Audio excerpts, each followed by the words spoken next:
Ang pagpapatayo ng bagong altar. Ikatlong kabanata.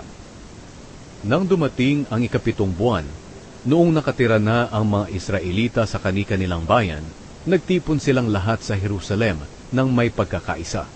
Pagkatapos, muling itinayo ang altar ng Diyos ng Israel para makapag-alay dito ng mga handog na sinusunog ayon sa nakasulat sa kautusan ni Moises na kanyang lingkod. Ang nagpatayo nito ay si Jeshua na anak ni Jozadak at ang iba pa niyang mga kasamahang pari, at si Zerubabel na anak ni Shealtiel at ang mga kamag-anak niya. Kahit takot sila sa mga tao na dati nang nakatira sa lupaing iyon, itinayo nila ang altar sa dating pinagtayuan nito. Pagkatapos nag-alay sila sa Panginoon ng mga handog na sinusunog sa umaga at gabi. Ipinagdiwang din nila ang pista ng pagtatayo ng mga kubol ayon sa nakasulat sa kautusan ni Moises. At nag-alay sila ng mga handog na sinusunog na kinakailangang ihandog sa bawat araw ng ganitong pista.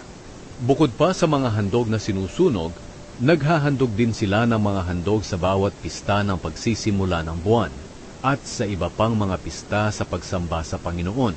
At nag-aalay din sila ng handog na kusang loob para sa Panginoon. Kahit hindi pa nasisimula ang muling pagpapatayo ng templo ng Panginoon, nagsimula na ang mga Israelita sa pag-aalay ng mga handog na sinusunog ng unang araw ng ikapitong buwan ng taon ding iyon. Muling ipinatayo ang templo. Nagbigay ang mga Israelita ng mga pera na pambayad sa mga tagatabas ng bato at sa mga karpintero. Nagbigay din sila ng mga pagkain, inumin at langis na pambayad sa mga taga-Sidon at taga-Tyre para sa mga kahoy na sedro na galing sa Lebanon. Ang mga kahoy na ito ay isasakay sa mga barko at dadalhin sa Joppa. Pinahintulutan ito ni Haring Cyrus ng Persya. Sinimula ng pagpapatayo ng templo ng ikalawang buwan ng ikalawang taon mula nang makabalik ang mga Israelita sa Jerusalem. Tulong-tulong sa pagtatrabaho ang lahat ng nakabalik sa Jerusalem, galing sa pagkabihat. Kasama na rito sina Zerubabel na anak ni Shealtiel, Jeshua na anak ni Jozadak, at ang mga kasamahan niyang pari, at ang mga Levita. Ang pinagkatiwalaan sa pamamahala sa pagpapatayo ng templo ng Panginoon ay ang mga Levita na nasa edad 20 taon pataas.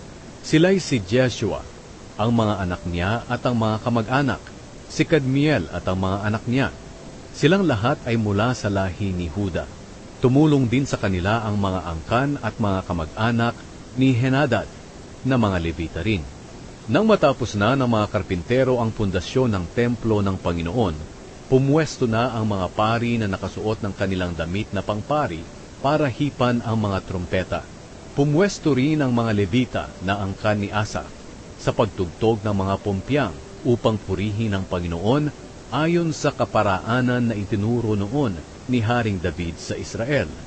Nagpuri sila at nagpasalamat sa Panginoon habang umaawit ng napakabuti ng Panginoon dahil ang pag-ibig niya sa Israel ay walang hanggan, at sumigaw ng malakas ang lahat ng tao sa pagpupuri sa Panginoon dahil natapos na ang pundasyon ng templo.